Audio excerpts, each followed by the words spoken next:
어머니처럼 치매로 고생하지 않을까 두려운 마음에 병원을 찾았습니다.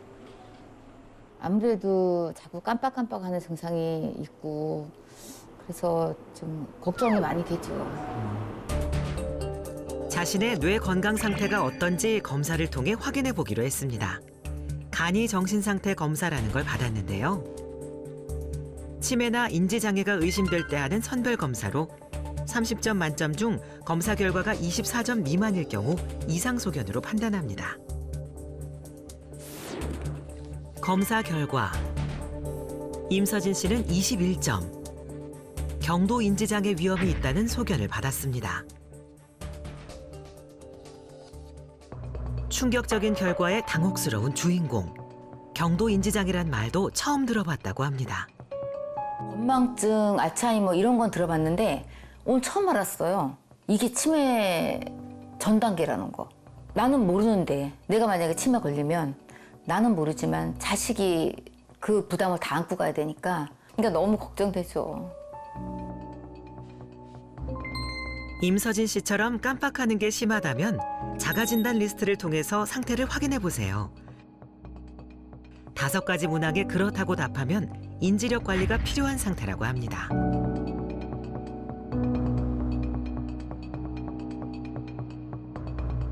경도 인지 장애란 치매는 아니지만 정상보다 인지 기능이 저하되어 있으며 일상생활에는 지장이 없는 상태를 의미합니다. 경도 인지 장애는 치매 전 단계 고위험군 상태로 볼 수 있는데 실제로 경도 인지 장애 진단을 받은 환자의 80%가 5년 이내에 치매로 전환되는 것으로 알려져 있습니다. 치매의 전 단계로 치매 예방의 중요한 시점인 경도 인지 장애. 흔히 알고 있는 건망증과는 다르다는데요. 예시를 통해 차이점을 확인해 보겠습니다.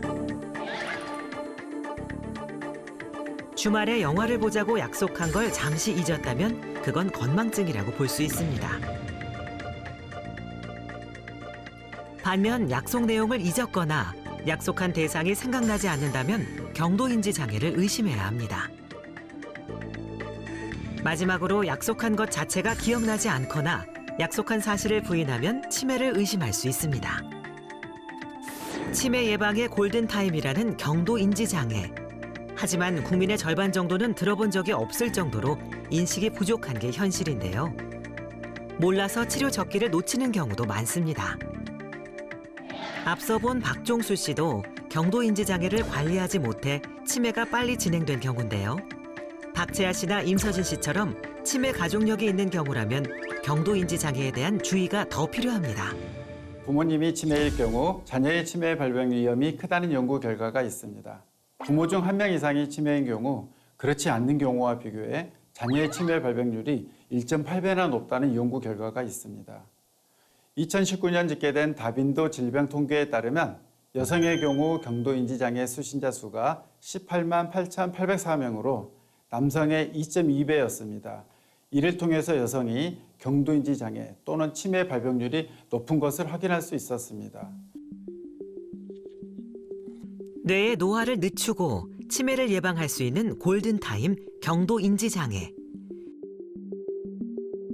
전문가들은 경도인지 장애를 어떻게 관리하느냐에 따라 치매의 유병률도 달라진다고 말합니다.